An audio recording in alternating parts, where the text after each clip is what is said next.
Rapaziada, o Dead Space Remake recentemente teve 8 minutos de um gameplay walkthrough, aquelas gameplays onde eles vão te explicando algumas coisas do jogo. Então, achei nada mais que justo, principalmente porque a gente tá fazendo bastante desses reacts do Callisto Protocol, não trava a língua foda, que a gente faça também aqui do Dead Space Remake. Então, vamos dar uma conferida ali, galera. Se curtiu o vídeo, não esquece de deixar aquele crítico aí no like e se inscreve no canal, porque a gente faz isso aqui todo dia. Estamos rumo aos 100 mil inscritos, mais pra chegar lá, cara, é só se você se inscrever aí abaixo. Então, vem junto, vamos fazer parte do clã rumo a essa jornada aos 100 mil. Conto com vocês, embora nessa.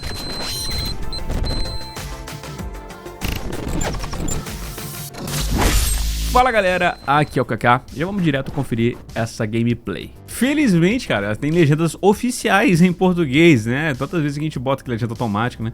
Dessa vez oficial, então vamos, que a gente vai poder conferir na certeza.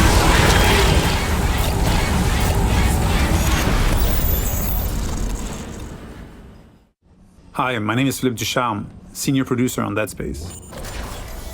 Today, I'm here to give you a first look at one of my favorite sections in the game. So we find ourselves here, in the Ishimura's hangar, at the beginning of Chapter 3. We're going to make our way towards the control room in engineering, where we'll attempt to restart the ship's engine. For those of you who remember the original, the hangar was much smaller than it is now. Realmente, eles aumentaram o tamanho da sala we get toda. to explore this location and literally fly through it before heading to our destination.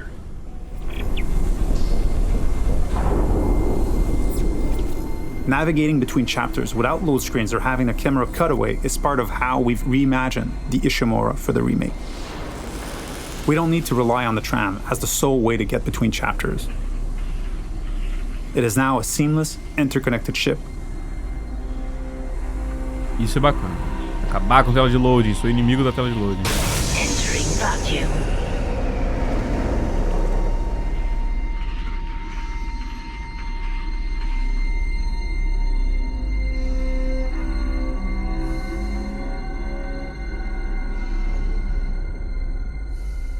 We've got two lurkers here. You can quickly get rid of them with the pulse rifle or Isaac's trusty plasma cutter. There aren't many traditional firearms on board. To survive, you may have to improvise and choose how to take each necromorph down. Oxigêniozinho.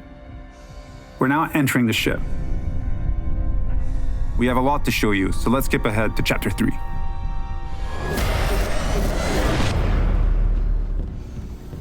We've just received a briefing to head over to the refueling station. To get there, we're passing through the machine shop over here.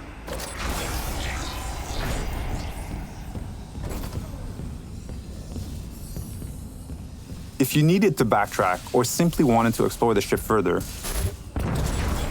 you may encounter a completely different experience. Different enemies, the ambience and lighting may change. This is what we call the Intensity Director. It keeps the Ishimura unpredictable and brings some additional tension and challenge.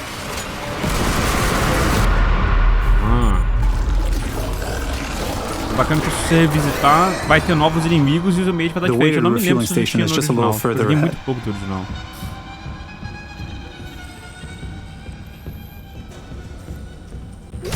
Por ele tá destacando aqui, imagino que não, né? Some memorable moments are authentic to the original. We've added tons of graphical enhancement that support strategic dismemberment. Using Kinesis, we'll bring that gondola over and make our way to the south refueling station. Uma avançadinha. We need to gain access to the fuel management office, which contains the power functions for the refueling station. We can follow that cable to find our way there. One of the things we tried to achieve was to add more context to the various objectives, to expand on what was there, and bring a bit more detail and depth where we could.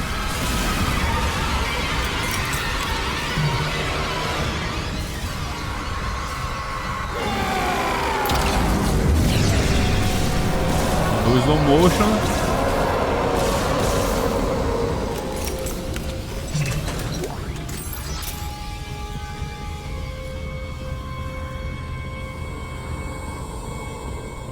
The refueling station has no power.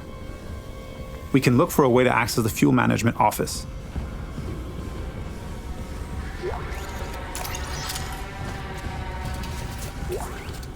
This card should allow us in, and we can now make our way back. Isaac. Hammond. Daniels? You made it. Thank God. After the bridge, we thought... Glad to disappoint. I barricaded myself in the computer core. I can hear them, but I don't think they know I'm here. Isaac, I tracked down your rig. You're an engineer, right? I'll get myself admin privileges. Maybe I can help. Now that we have access to this room, we're faced with a very tough choice. We could cut power to life support and rely on air canisters for oxygen, but today we'll play a section without lights instead. Mais safe, né? A luz, pelo menos, a gente tem a lanterninha.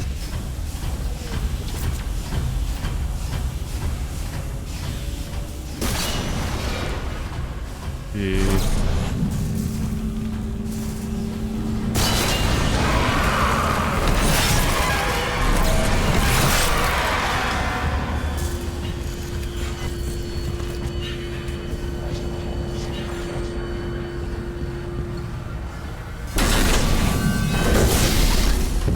With the power restored, the South refueling station can now be activated.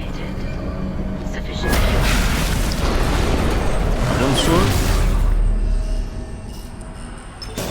Decontamination sequence activated. Please stand by. In the decontamination room, using new tech, we've cranked up the tension.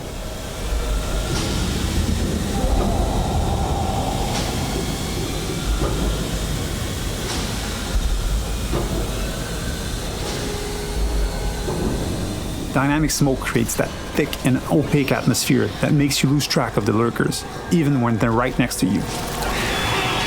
Principalmente que ele andando muito no chão, realmente ofusca a visão.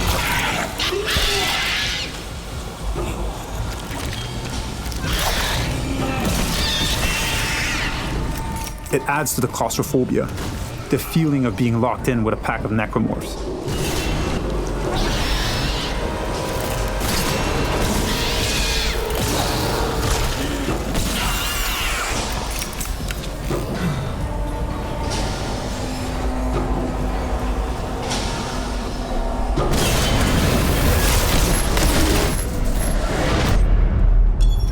Our last stop is the centrifuge.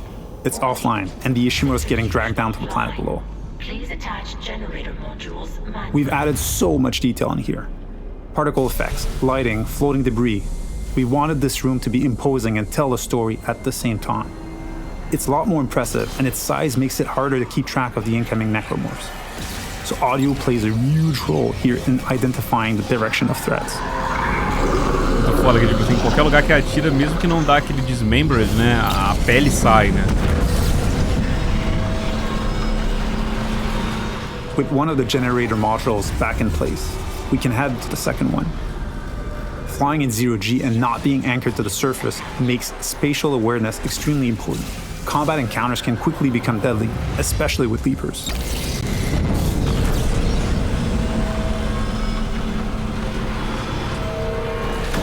And now, with the generator modules powered up, the centrifuge is ready to be activated. Generator module attached. Clutch engaged. All personnel clear for centrifuge restart. I hope you enjoyed this sneak peek at the new Dead Space. Thank you for tuning in. Cara, gostei bastante do que eu vi aqui. Gostei bastante. Principalmente que eles deram uma comparada aqui com o original, né? Pô, a gente vê que, tipo assim, por mais que o Dead Space, ele é um jogo de PlayStation 3, então cai meio que naquela onda de remakes como The Last of Us, cai também naquela onda remake do Demon's Souls. Ele é um jogo que, pô, a gente vê, é palpável, realmente, a notável diferença que é no jogo. E a gente vê também que eles estão fazendo, que eu acho que o Naughty Dog devia ter feito The Last of Us Parte 1, que é que eles estão mantendo-se fiéis ao level design do lugar, porém expandindo para usar realmente a tecnologia de hoje em dia, o que a gente espera de um jogo de hoje em dia, né? Então a gente vê que algumas áreas elas estão bem similares, porém estão maiores. Adicionaram mais coisas de gameplay na hora de exploração com zero gravidade. Adicionaram que agora os cenários não têm tela de load, então estão modernizando o máximo que eles podem aqui do Dead Space, mantendo a fidelidade do original. Então eu gostei muito disso. Talvez esse seja o jogo de remake 1 pra 1 que vai ficar marcado, né? De remakes que, tipo assim, são diferentes de um remake como Final Fantasy VII Remake, que expande a história, tem áreas novas, essas coisas assim, né? Então, de remake 1 pra 1, talvez o Dead Space entre pra história, como referência daqui pra frente, né, cara? Mas, diz aí nos comentários, molecada, o que vocês acharam do que vocês viram aqui do remake do Dead Space. E, principalmente porque a gente tá fazendo bastante react também, sempre quando sai alguma coisa do Callisto Protocol. Diz aí o que você tá achando dos dois. Qual que você tá mais hypado e por quê? Deixa aí abaixo nos comentários, quero ver a opinião de vocês. Bom, galera, é isso. Eu espero que você tenha curtido aqui o nosso react. Se sim, não esquece de deixar aquele crítico e no like. Se inscreve no canal, segue a gente nas nossas redes sociais e já pedi, né? Comenta aí o que você tá achando do remake e comenta aí em comparação com o Callisto Protocol o que você tá achando. E, molecada, se quiser dar uma ajuda aqui pro canal, considere assinar nosso PicPay que tá na descrição. Afinal, você tá ganhando algumas recompensas e vai estar ajudando a gente a ficar independentemente só produzir conteúdo aqui pra vocês. Mas se você quiser dar uma ajuda menos compromissada, considere assinar nossa vaquinha pra RTX 3080, que vai virar 4080, né? Agora que a gente tá aqui 100% em 4K, renderizar esses vídeos e trazer gameplays do PC pra vocês é uma tarefa bem puxada pra nossa placa. Então, se você puder dar uma ajuda, o link tá na descrição, junto com a nossa arrecadação pro Critical Awards, nossa super collab. Eu tô pensando em fazer umas coisas muito loucas aqui, preciso da sua ajuda, então se puder dar uma colaboração, o link vai estar aí abaixo também, beleza, rapaziada? Vou ficando por aqui, valeu, um abraço e até mais.